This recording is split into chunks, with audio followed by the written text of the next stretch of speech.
Olá, pessoal! Que maravilha receber nossa audiência novamente no canal Observatório Humano para mais uma daquelas análises históricas bem profundas. Olha, antes da gente mergulhar de cabeça no conteúdo de hoje, já fica o convite de sempre, né? Deixem aquele like e se inscrevam no canal para dar aquela força para o nosso trabalho. Bom, hoje nós vamos fazer uma exploração super detalhada sobre o período de fundação do Brasil. A gente vai analisar as estruturas, a economia e a sociedade lá da era colonial. Vamos literalmente desbravar esses 3 séculos de transformações e tentar entender como, de fato, se estabeleceram as raízes mais profundas de um país inteiro. Podemos parar para pensar um pouquinho nessa pergunta? Como o encontro de mundos separados por milênios forjou uma nação tão complexa? Sabe, o ano de 1500 não é só marca de navegadores chegando numa terra nova. Na verdade, foi uma colisão profunda de culturas que estavam separadas por mais ou menos 10.000 anos, lá desde a Era do Gelo. De um lado, tínhamos civilizações nativas incrivelmente adaptadas a uma vastidão territorial gigante, vivendo com dinâmicas totalmente próprias. Do outro, uma Europa moderna, fervendo na expansão marítima, cheia de novas tecnologias, estados centralizados e, claro, um ímpeto religioso fortíssimo. Como é que o encontro repentino, quase um choque, dessas duas realidades tão distantes conseguiu forjar a base do que viria a ser o Brasil? É exatamente isso que a gente vai destrinchar agora. Capítulo 1. O Encontro de Mundos. O contato inicial e a era pré-colonial. Bom, nesse primeiro momento, ali de 1500 a 1530, o foco principal de Portugal ainda estava no Oriente, né? Então, o contato inicial por aqui se resumiu basicamente à extração de pau-brasil usando o escambo. Mas mergulhando nas fontes históricas, a gente percebe claramente uma motivação dupla da coroa portuguesa. Por um lado, temos relatos que batem na tecla de uma missão essencialmente comercial e extrativista, sabe? Aquela busca incessante por metais preciosos e matérias-primas para sustentar o mercantilismo europeu. Mas, por outro lado, documentos como a famosa Carta de Caminha deixam muito clara a forte motivação religiosa e o projeto civilizatório que andava junto com as grandes navegações. Existia um projeto explícito de expandir a fé cristã. E o encontro com as populações indígenas gerou nos europeus essa ideia de que a assimilação cultural e religiosa era meio que um dever imperioso deles. Então essas duas correntes nos ajudam demais a entender toda a complexidade das reais intenções de Portugal. Capítulo 2. Estrutura e administração.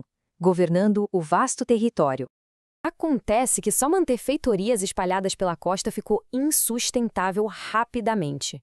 A ameaça de invasões francesas era real e forçou Portugal a dar um jeito de ocupar a terra de fato. Aí, em 1534, tentando colonizar sem esvaziar os próprios cofres, a coroa dividiu aquele território imenso nas famosas capitanias hereditárias, entregando grandes faixas de terra para nobres e burgueses. A ideia ali era descentralizar a coisa toda. Só que o isolamento, a falta de recursos e os conflitos com os povos nativos fizeram o sistema fracassar na maioria dos casos, com algumas exceções notáveis, tipo Pernambuco e São Vicente. Diante desse cenário, a centralização acabou sendo a única saída viável. Foi aí que, em 1548, eles instituíram o governo geral, fundando Salvador como a primeiríssima capital, justamente para unificar a defesa, aplicar justiça e fazer a economia girar. E para deixar esse quebra-cabeça ainda mais complexo, entre 1580 e 1640, rolou a União Ibérica. Foi um período em que as coroas de Portugal e da Espanha ficaram sob o comando de um mesmo rei, o que acabou alterando fronteiras e, de quebra, atraindo invasões inimigas, como a dos holandeses lá no Nordeste. Capítulo 3. A Sociedade do Açúcar. A economia de plantation.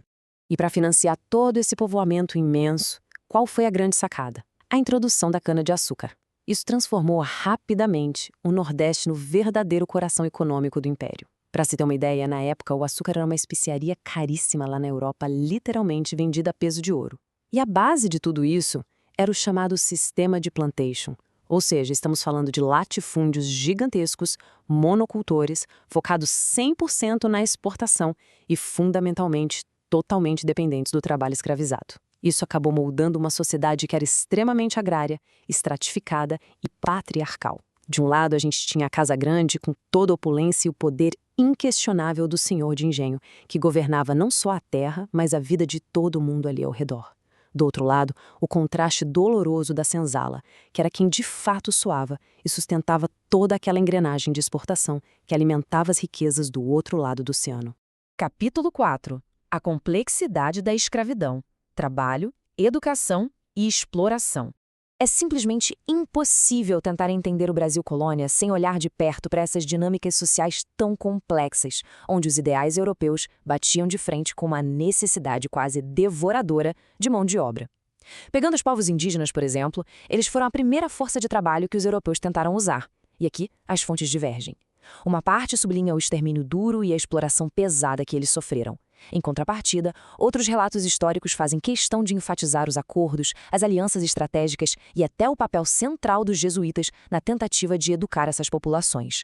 Quando olhamos para os africanos escravizados, a totalidade das fontes é unânime em reconhecer a brutalidade do comércio atlântico, que os retirou de suas terras para se tornarem a espinha dorsal de toda a economia colonial. Os documentos detalham exaustivamente as rotinas de exaustão, mas também destacam uma formidável resistência e a formação de quilombos. Por fim, temos os colonos portugueses. Eles frequentemente são analisados sob a ótica da extração implacável de riquezas, o que de fato aconteceu. Mas, ao mesmo tempo, algumas fontes os apontam como pioneiros que trouxeram infraestrutura e lançaram as bases estruturais no continente recém-desbravado. No fim das contas, o retrato final é de uma complexidade histórica inegável. Capítulo 5. A Corrida do Ouro. Urbanização e mudança de poder. Aí a gente dá um salto para o final do século XVII. Os bandeirantes, desbravando os sertões, dão de cara com vastas jazidas de ouro em Minas Gerais. Isso engatilhou uma ruptura monumental no eixo de poder da colônia. Comparar diretamente essas duas eras é absolutamente crucial para entender como o Brasil começou a mudar. Olha só, a sociedade do açúcar era rural e incrivelmente rígida, sabe? Nascer sem posses ali significava quase com certeza morrer sem posses. Já a sociedade do ouro introduziu uma dinâmica completamente nova. Como o ouro atraiu milhares e milhares de pessoas, isso forçou uma urbanização super acelerada. Vilas prósperas começaram a pipocar. E foi aí que nasceu, pela primeira vez na colônia, uma verdadeira classe média. Tropeiros, comerciantes, advogados, artesãos e médicos. E não para por aí. A riqueza gerada pelo ouro financiou uma explosão cultural e artística belíssima com o movimento barroco. Nomes como Aleijadinho e o Mestre Ataíde começaram a expressar uma identidade cultural local de verdade, descolada daquela ideia de ser apenas uma mera cópia da Europa. Capítulo 6. O fim da colônia. O caminho para a independência. Mas a pujança do ouro entrou em declínio lá no século XVIII, e as pressões econômicas começaram a rachar o sistema colonial. Para tentar salvar a metrópole, o rei de Portugal delegou superpoderes ao Marquês de Pombal, e ele instituiu medidas duríssimas. O objetivo principal? Reestruturar a administração do Brasil para espremer e drenar o máximo de impostos possível. A implantação da derrama, que era uma cobrança violenta de impostos atrasados nas áreas mineradoras, foi o estopim de tensões gigantescas que resultaram na Inconfidência Mineira. Ele também expulsou os jesuítas para monopolizar o controle, causando um colapso imediato no sistema educacional que estava nascendo na colônia. E o Pombal ainda transferiu a capital de Salvador para o Rio de Janeiro, com qual intuito? O de conseguir vigiar bem de perto o escoamento do ouro que vinha de Minas Gerais. Logicamente, todas essas medidas catalisaram um ressentimento generalizado e alimentaram de vez o sonho separatista dos colonos. O ato final de toda essa transição ocorreu não por um plano interno, mas sim por uma enorme crise lá na Europa: as guerras napoleônicas. Em 1808, ameaçada por uma invasão francesa, a família real portuguesa tomou a decisão sem precedentes de atravessar o oceano e se instalar no Brasil. Com a abertura dos portos às nações amigas, aquele exclusivismo comercial do mercantilismo estava oficialmente morto. A colônia, de repente, se viu como o centro de comando de todo o império. Em 1815, esse status é oficializado com a elevação do Brasil a Reino Unido com Portugal. E convenhamos, depois de sentir o gosto dessa autonomia comercial, política e administrativa, era simplesmente impossível fazer a sociedade colonial retroceder.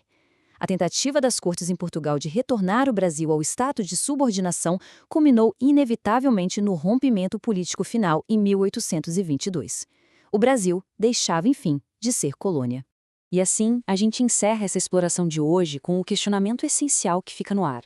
De feitorias litorâneas e embates de mundos separados por milênios, passando por imensas plantations, senzalas, vilas vibrantes do ouro e o nascimento de uma vida urbana, todo esse período colonial foi um formidável e por vezes brutal caldeirão cultural, político e econômico.